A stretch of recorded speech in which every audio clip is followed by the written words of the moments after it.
लाला भज गिरिधर गोविंद गोपाला भज गिरिधर गोविंद गोपाला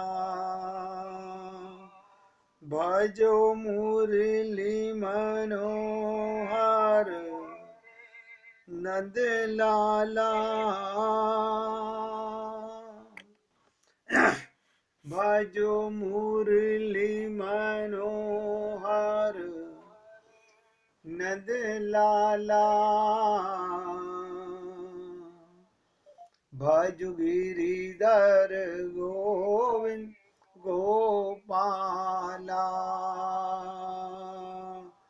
भज गिरिधर गोविंद गोपाला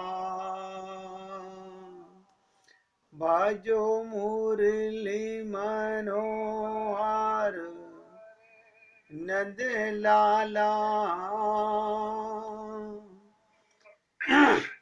भजो मुरली मनोहर नंद लाला भज गिरिधर गोविंद गोपाला भज गिरिधर गोविंद गोपाला बोलिए वृंदावन बिहारी लाल की जय जय श्री राधे जय जय श्री राधे। सभी भक्तों से निवेदन, बहुत एकाग्रचित्त होकर सत्संग के प्रत्येक शब्द को हृदयंगम करने का भरसक प्रयत्न करें।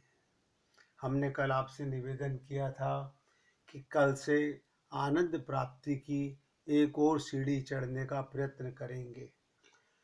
मैं अब तक आप लोगों से निवेदन कर चुका कि जब तक हम अपने को शरीर मानेंगे हम भगवत प्राप्ति नहीं कर पाएंगे।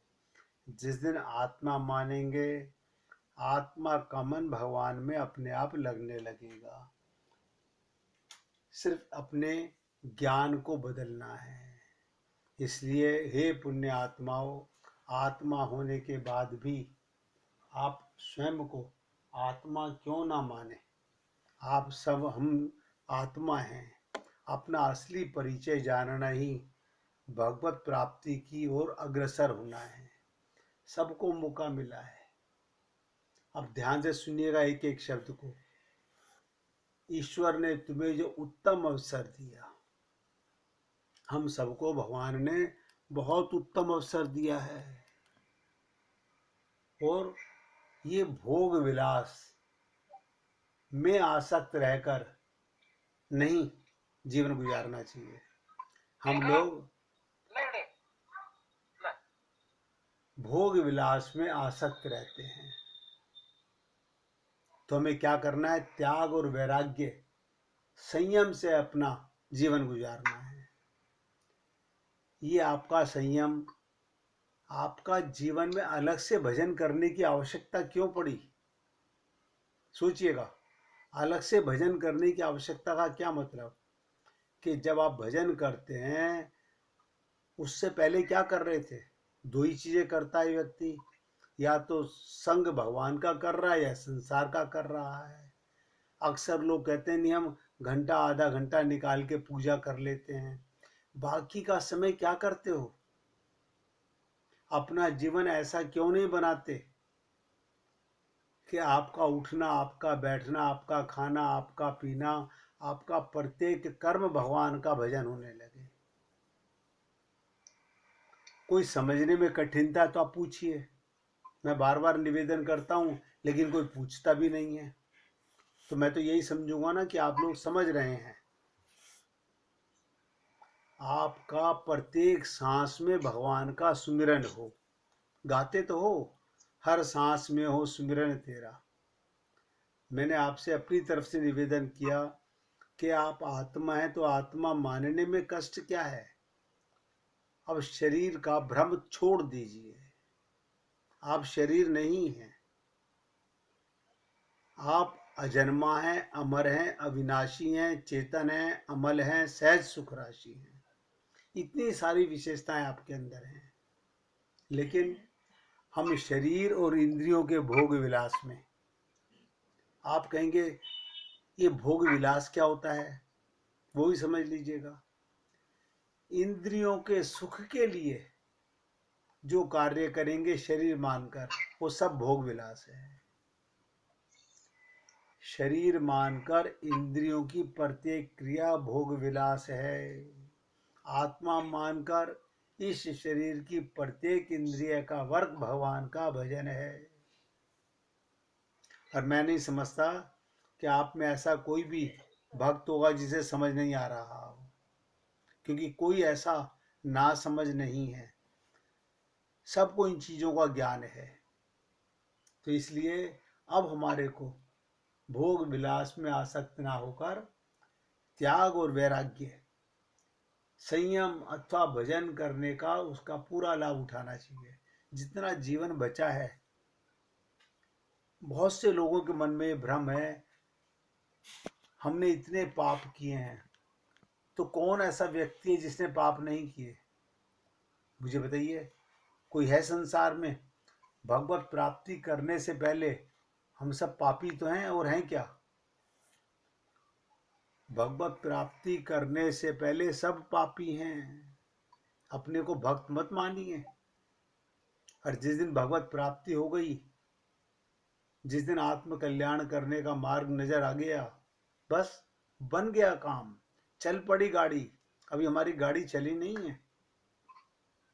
ये आप लोगों का सोच लेना, हम रोज मंदिर में जाते हैं, मस्जिद में जाते हैं, गुरुद्वारे में जाते हैं, ये मन के बहलाने की बातें हैं। जैसे टीवी देख के शरीर के मन का मनोरंजन हो रहा है। एक एक शब्द पे ध्यान दीजिएगा। जैसे टीवी देखकर शरीर के मन का मनोरंजन हो रहा है, ऐसे ही मंदिर जाके मन का मनोरंजन ही हो रहा है। बिना आत्मा ज्ञान के आगे गाड़ी नहीं बढ़ेगी, वहीं की वहीं है गाड़ी। पुनरपि जननम पुनरपि मरणम, बार बार संसार में ऐसे ही आते रहे हैं और ऐसे ही आते रहेंगे। इससे छुटकारा पाना चाहते हो तो मौका है। सुन लीजिए। एक बार एक व्यक्ति अकेला उदास बैठा सोच रहा था, उसके पास भगवान आए। भगवान को अपने समक्ष देख उस व्यक्ति ने पूछा, मुझे जिंदगी में बहुत असफलताएं मिली, अब मैं निराश हो चुका हूँ। हे भगवान, मुझे बताओ कि मेरे जीवन की क्या कीमत है। क्योंकि हमें गुरु के समझाने से तो समझ आया नहीं, हम तो गरीबी और अमीर को देख के समझते हैं, बीमारी को देख के समझते हैं। भगवान ने उस व्यक्ति को एक लाल रंग का चमकदार पत्थर दिया और कहा, जाओ इस पत्थर की कीमत का पता लगा करके आओ। इस पत्थर की कीमत का पता लगा करके आओ, तुम्हें अपनी जिंदगी की कीमत का भी पता चल जाएगा। सब सुनिएगा ध्यान से। पत्थर की कीमत का पता लगा के आओ, तुम्हें अपनी जिंदगी की कीमत का पता लग जाएगा। यहाँ पर हम लोगों को जो जीवन मिला है, अभी हम इसकी कीमत को अंदाजा नहीं लगा रहे हैं। हम तो पैसे वाले का जीवन समझ रहे हैं बहुत बढ़िया है, सुख सुविधा वाले का समझ रहे हैं बहुत बढ़िया जीवन है, जिसका स्वास्थ्य ठीक है उसका जीवन अच्छा, ऐसा समझते हैं। भगवान ने कहा, लेकिन ध्यान रहे, इस पत्थर को बेचना नहीं, केवल इसकी कीमत का अंदाजा करके आना, मालूम करके आओ। वो व्यक्ति उस लाल चमकदार पत्थर को लेकर सबसे पहले एक फल वाले के पास गया और कहा, भाई ये पत्थर कितने का खरीदोगे? फल वाले ने पत्थर को ध्यान से देखा और कहा, 10 संतरे ले जाओ और ये पत्थर मुझे दे दो। उस व्यक्ति ने कहा कि नहीं, ये पत्थर बेच नहीं सकता। फिर वो आदमी एक सब्जी वाले के पास गया उसने कहा भाई ये लाल पत्थर कितने का खरीदोगे? सब्जी वाले ने कहा मुझसे एक बोरी आलू की ले जाओ, ये पत्थर मुझे दे दो। लेकिन भगवान के कहे अनुसार उस व्यक्ति ने कहा कि नहीं, ये बेच नहीं सकता। फिर वो व्यक्ति उस पत्थर को लेकर एक सुनार की दुकान में गया जहां कई तरह के आभूषण पड़े थे। उस व्यक्ति ने सुनार को भी पत्थर दिखाया। उस सुनार ने बड़े गौर से उस पत्थर को देखा और कहा मैं तुम्हें 1 करोड़ रुपए दूंगा, ये पत्थर मुझे दे दो। फिर उस व्यक्ति ने सुनार से माफी मांगी और कहा पत्थर बेच नहीं सकता। सुनार ने कहा 2 करोड़ रुपए ले लो, ये पत्थर मुझे दे दो। सुनार की बात सुनकर वो व्यक्ति चौंक गया और सुनार को मना कर वो आगे बढ़ गया। अब वो एक हीरे के व्यापारी के पास गया। हीरे के व्यापारी ने उस लाल चमकदार पत्थर को पूरे 10 मिनट तक परखा और एक मलमल का कपड़ा लिया और उस पत्थर को उस पर रख दिया और व्यापारी से क्या कहा, अपना सर उस पत्थर पर लगाकर माथा टेका उसने, व्यापारी ने, हीरे के व्यापारी ने। अब पूछा ये तुम्हें कहां से मिला? देखिएगा, लाल मलमल के कपड़े पर रखा, उसे नतमस्तक हुआ, तुम्हें ये कहां से मिला? ये इस दुनिया में सबसे अनमोल रत्न है। अगर इस दुनिया की पूरी दौलत भी लगा दी जाए तो इस पत्थर को नहीं खरीद सकता। अब ये सुनकर बहुत हैरान हुआ वो, उदास था, दुखी था, परेशान था, गरीबी से, बीमारी से। भाई 2 ही कारण है व्यक्ति के पास में। ये सुन वो व्यक्ति बहुत हैरान हुआ, सीधा भगवान के पास गया और उन्हें आप बीती बताई। भगवान ने पूछा हे भगवान अब मुझे बताइए। फिर पूछा भगवान से, हे भगवान अब मुझे बताइए इस जीवन की क्या कीमत है? आप सब लोग ध्यान से सुने और अंदाजा लगाएं। जिसको देखो बहुत दुखी हैं, बहुत दुखी हैं। कमाल है, परमात्मा अंदर बैठा और आप दुखी हो। आपको क्या पता, आपको इतनी मेहनत करनी पड़े, आप रोटियों के मोहताज हो जाओ, आपको इतनी बीमारियां लगी हों। कमाल है, सारा संसार इन्हीं पागलपने में फंसा हुआ है। सारा संसार की बात कर रहा हूं। हम सब इसी चक्कर में फंसे हुए हैं। भगवान ने कहा, फल वाले ने, सब्जी वाले ने, सुनार ने और हीरे के व्यापारी ने तुम्हें जीवन की कीमत बता दी। हे मनुष्य, किसी के लिए तुम एक पत्थर के टुकड़े के समान हो और किसी के लिए बहुमूल्य रत्न हो। आपकी और हमारी कीमत का अंदाजा ये संसार वाले रिश्तेदार नहीं लगा सकते। जो अपने को शरीर मानेगा वो केवल क्या देखेगा, सुंदर हैं, पैसे वाले हैं, मर्सिडीज गाड़ी में हैं, जवान हैं, बस वो भारी टिप टॉप देख रहा है। लेकिन संत महात्माओं के पास जब ये जीव जाता है तो संत महात्मा कहता है, नतमस्तक होता है। आप समझिएगा, हमारे सामने, हम भक्तों के सामने, जीवों के सामने जब कोई संत के पास जाता है तो संत हमें नतमस्तक होता है। क्यों? मुर्दा तो उसके सामने जाता नहीं। जब भी कोई जीव जाता है और उसे नतमस्तक क्यों होता है? वो सब में भगवान का दर्शन करता है।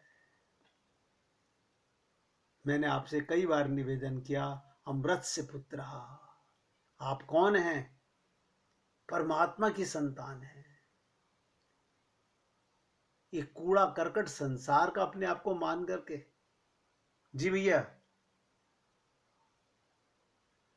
इसलिए मैं आपसे निवेदन कर रहा हूं कि कोई भी अपने को शरीर मत मानो। ये शरीर के कारण ही हम भटक रहे हैं।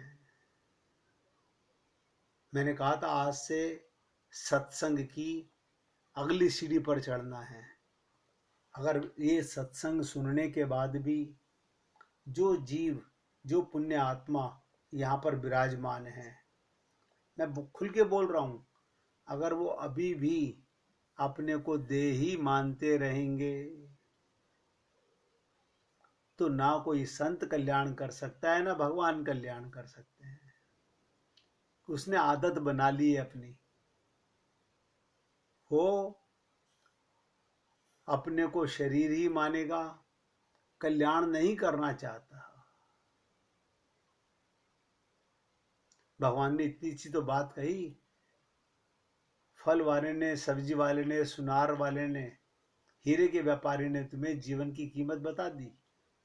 हे मनुष्य, हम सबके लिए है, किसी के लिए तुम एक पत्थर के टुकड़े के समान हो और किसी के लिए बहुमूल्य रत्न के समान हो। हर किसी ने अपनी जानकारी के अनुसार तुम्हें उस पत्थर की कीमत बताई, लेकिन उस हीरे के व्यापारी ने इस पत्थर को पहचान लिया। संत महात्मा, हीरे का व्यापारी क्या हुआ? जो बहुमूल्य वस्तु को पहचानता हो।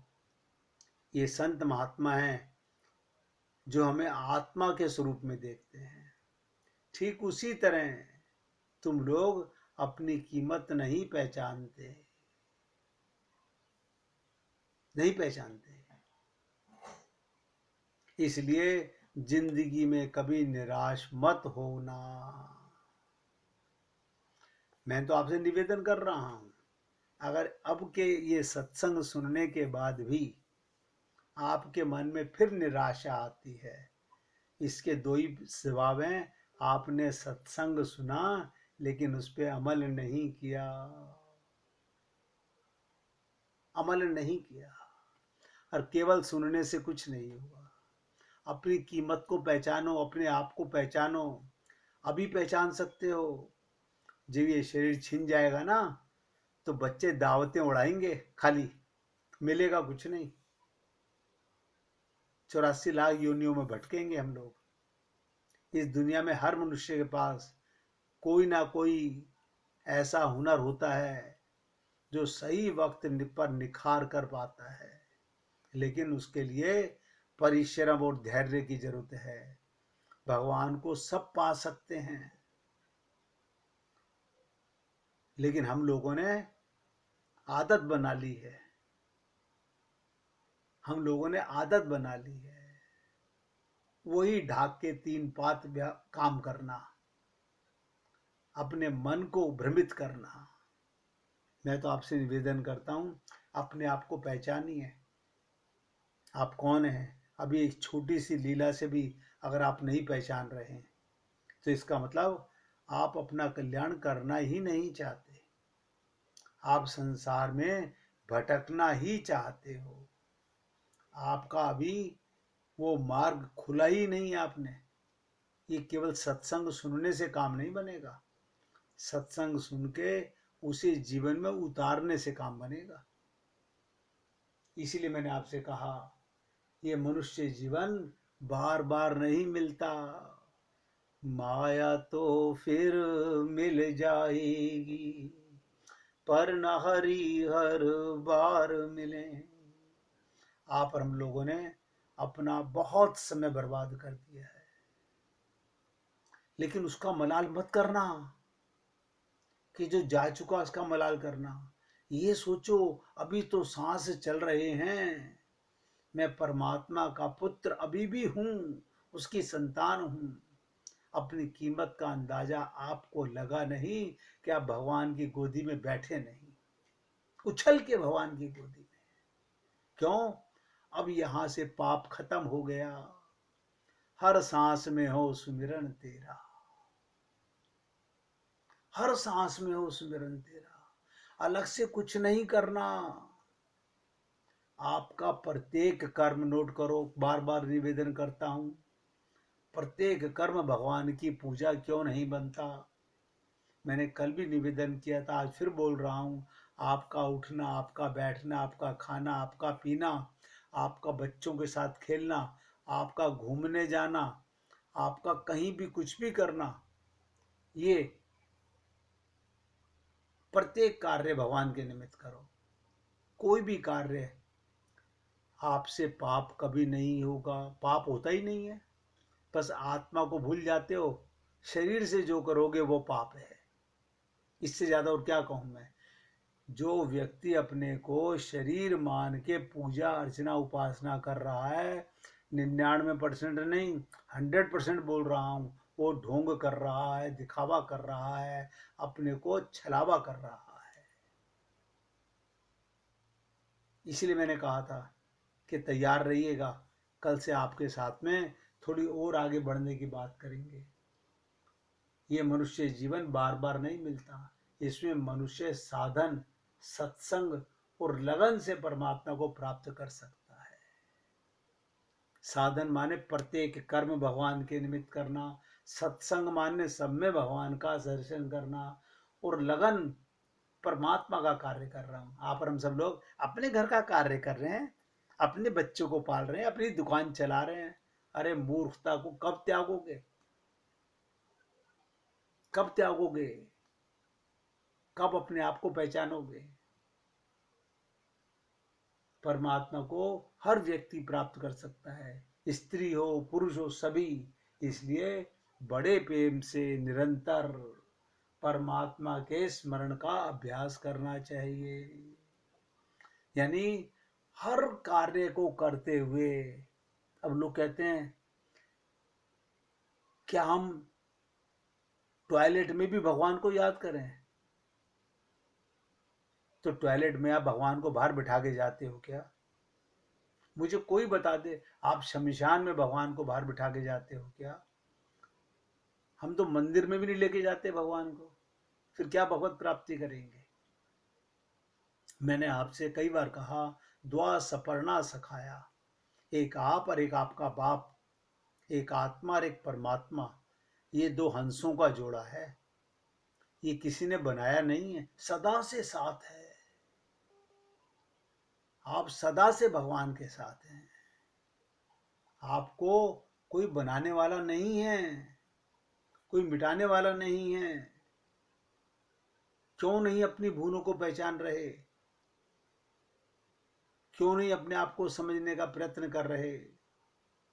कब पहचानेंगे?